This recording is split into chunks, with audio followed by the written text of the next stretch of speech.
प्यारे बच्चों नमस्कार, मैं देवेश कुमार। आज हम बात करेंगे फिजिक्स में एक न्यू चैप्टर की वैद्युत परिपथ तथा किरचॉफ के नियम की। काफ़ी इंपॉर्टेंट टॉपिक है, 5 नंबर का इसमें आ जाता है। अब देखते हैं इसमें हमें क्या क्या पढ़ना है। सबसे पहले हमें इसमें पढ़ना है वैद्युत सेल।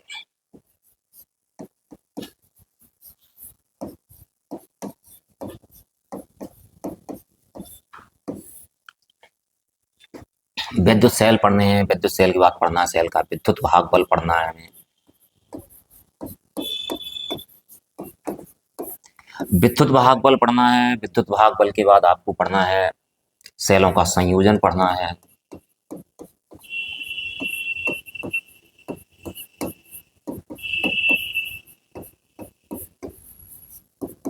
सेलों के संयोजन के बाद हमें पढ़ना है, काफी इंपॉर्टेंट टॉपिक है हमारे पास, किरचॉफ का नियम।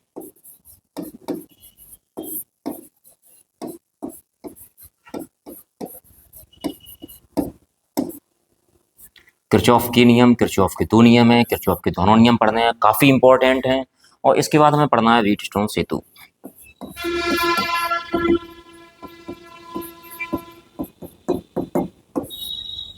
ये भी काफी इंपॉर्टेंट है। तो सबसे पहले हम बात करें कि वैद्युत सेल क्या होता है। वैद्युत सेल एक ऐसी युक्ति होती है जो रासायनिक ऊर्जा को विद्युत ऊर्जा में कन्वर्ट करती है और विद्युत ऊर्जा को और परिपथ में आवेश के प्रवाह को निरंतर बनाए रखती है। क्या कहलाती है? वैद्युत सेल कहलाती है। तो क्या परिभाषा रही? एक ऐसी युक्ति जो रासायनिक ऊर्जा को विद्युत ऊर्जा में परिवर्तित करके और परिपथ में आवेश के प्रवाह को निरंतर बनाए रखती है। क्या कहलाती है? वैद्युत सेल कहलाती है। तो देखिएगा, तो हेडिंग पड़ती है आपकी वैद्युत सेल।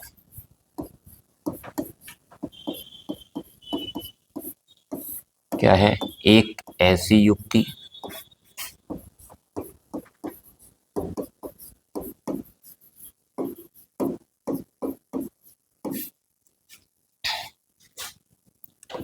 जो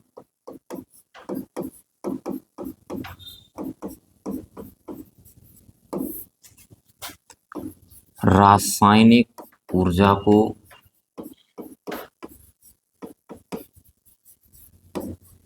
वैद्युत ऊर्जा में परिवर्तित करती है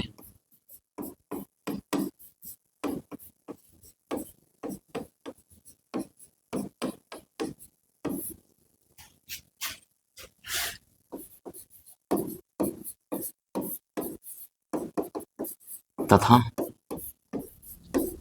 परिपथ में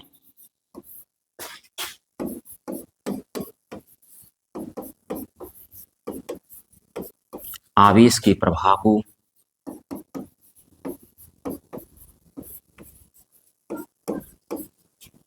निरंतर बनाए रखती है।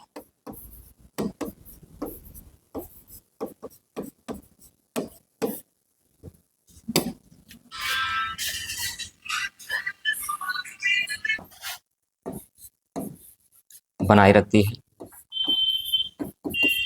वैद्युत सेल कहलाती है।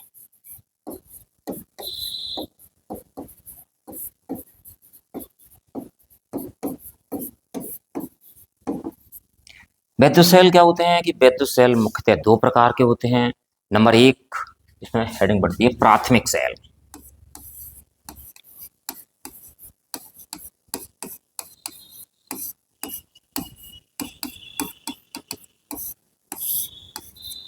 तो प्राथमिक सेल क्या होते हैं? प्राथमिक सेल वे होते हैं जो सीधे सीधे रासायनिक ऊर्जा को वैद्युत ऊर्जा में बदल देते हैं और जिन्हें दोबारा चार्ज नहीं किया जा सकता। क्या कहलाते हैं? प्राथमिक सेल कहलाते हैं। जैसे लेक्लांसी सेल या डैनियल सेल। देखिएगा, वे सेल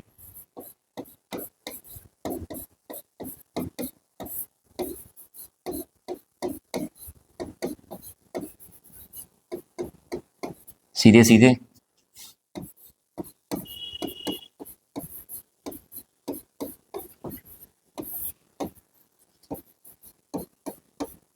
रासायनिक ऊर्जा को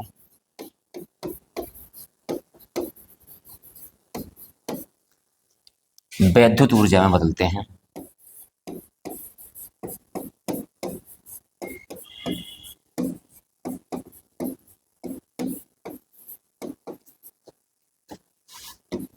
तथा जिन्हें दोबारा चार्ज नहीं किया जा सकता है।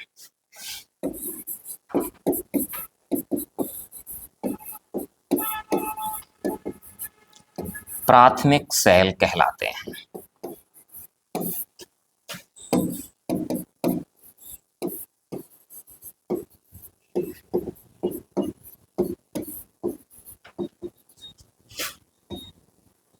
जैसे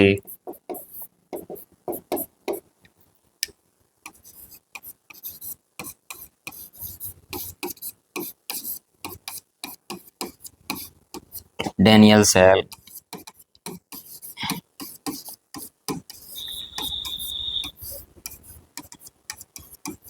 लेक्लांसी सेल। तो समझ गए होगे कि हमारे पास प्राथमिक सेल क्या होते हैं। वे सेल होते हैं जो रासायनिक ऊर्जा को सीधे सीधे किस में बदल देते हैं, विद्युत ऊर्जा में बदल देते हैं, जिन्हें दोबारा चार्ज नहीं किया जा सकता।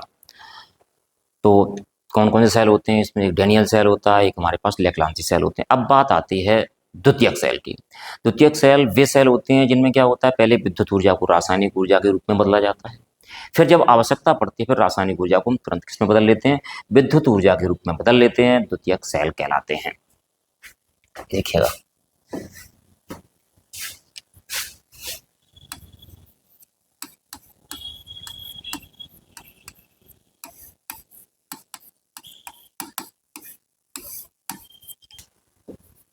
वे सेल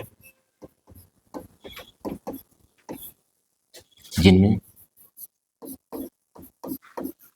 विद्युत ऊर्जा को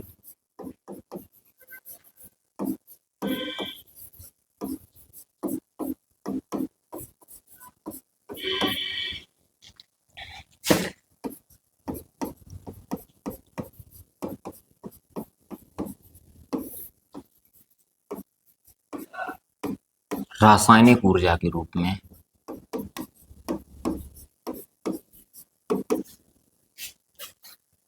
संचित किया जाता है।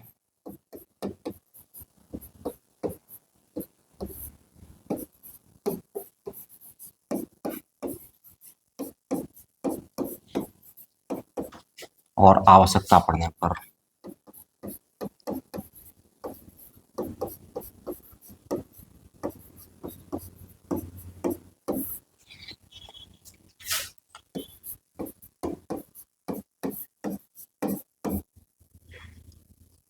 रासायनिक ऊर्जा को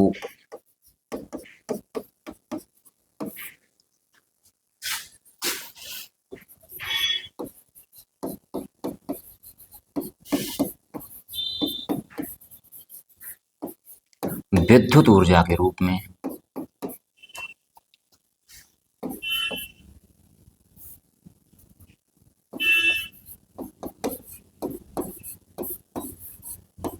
प्राप्त किया जा सकता है।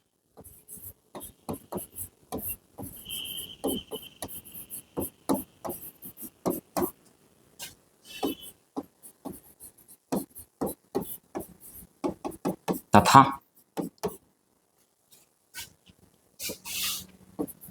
इन्हें दोबारा चार्ज किया जा सकता है।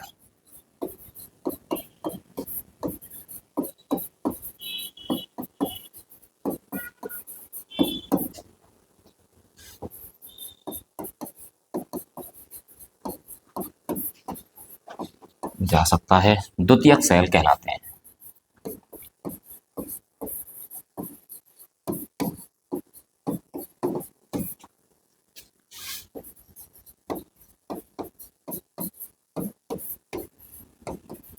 जैसे सीसा संचायक सेल।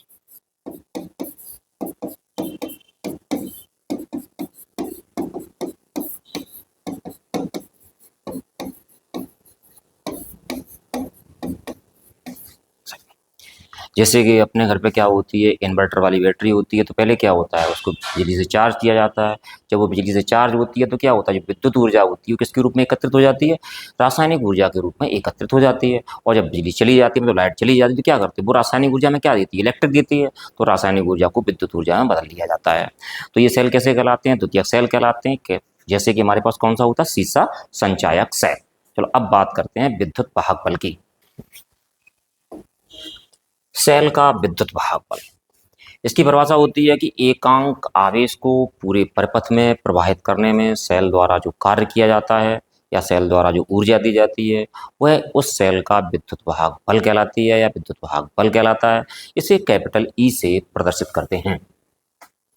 देखिएगा, एकांक आवेश को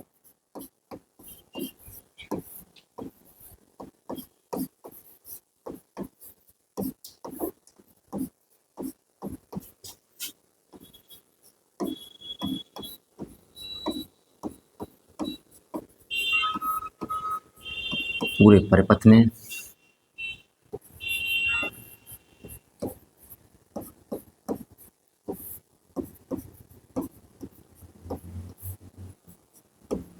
प्रवाहित करने में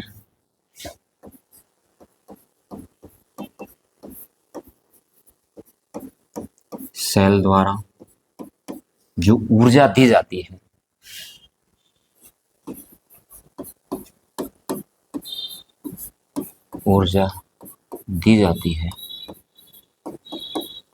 वह ऊर्जा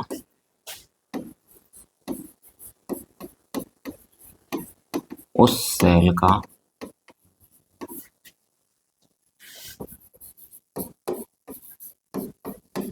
विद्युत वाहक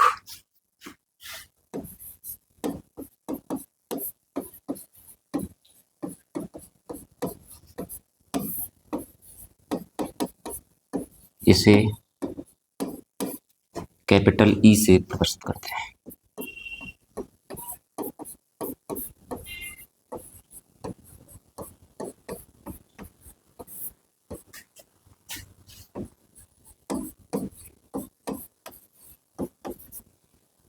किससे प्रदर्शित करते हैं? कैपिटल ई से प्रदर्शित करते हैं। माना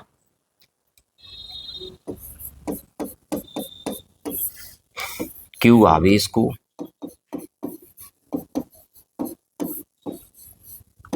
पूरे परिपथ में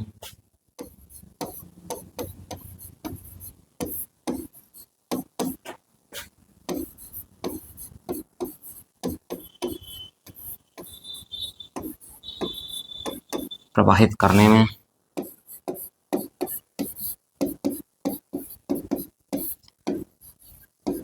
सेल द्वारा किया गया कार्य कितना है? W है। तब सेल का विद्युत वाहक बल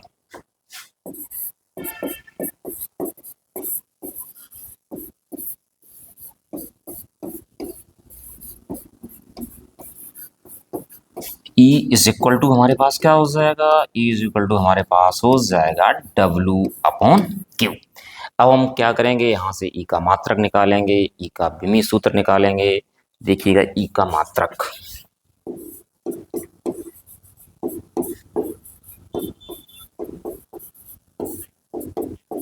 बराबर W का मात्रक बटे Q का मात्रक। W हमारे पास क्या होता है? W हमारे पास कार्य होता है। तो कार्य का मात्रक क्या होता है? कार्य का मात्रक हमारे पास होता है जूल, और Q का मात्रक क्या होता है? कूलाम। जूल प्रति कूलाम, या फिर इसको कहा जाता है वोल्ट। अब देखते हैं E का विमीय सूत्र।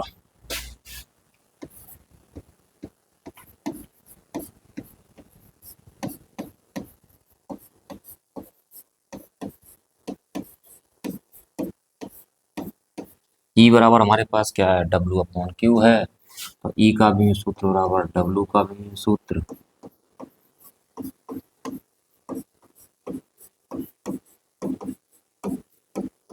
बटे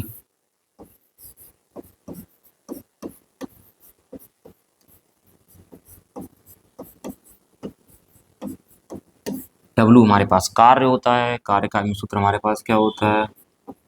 mL2T-2 अपॉन कितना हो गया हमारे पास? 80। तो हमारे पास क्या रहेगा? mL2T-2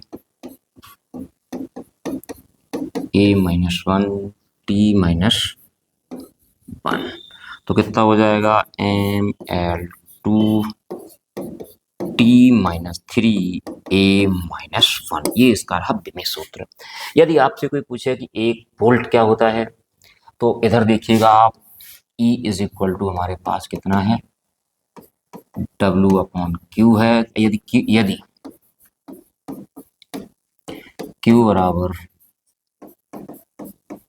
1 कूलम और W बराबर 1 जूल, तो E बराबर हमारे पास कितना हो जाएगा, 1 वोल्ट हो जाएगा।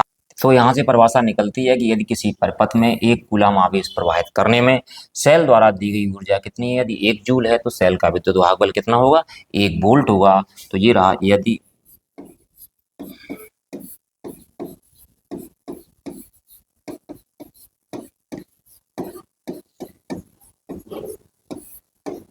किसी परिपथ में 1 कूलम आवेश प्रवाहित करने में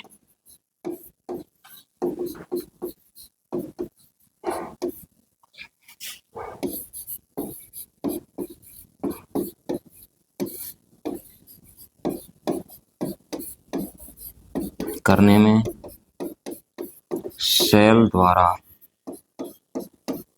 दी गई ऊर्जा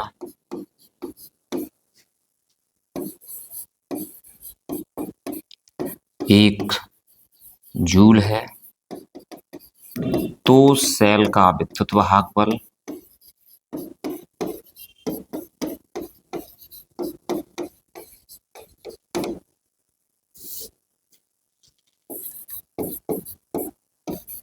1 वोल्ट होगा। अब आपको मिलते हैं अगली वीडियो में किरचॉफ के नियम के साथ में। उम्मीद है कि आप लोगों को ये टॉपिक समझ में आ गए होंगे। यदि टॉपिक आपकी समझ में आ गए हों तो आप चैनल को सब्सक्राइब कर दें, वीडियो को लाइक कर दें, साथियों के साथ शेयर कर दें।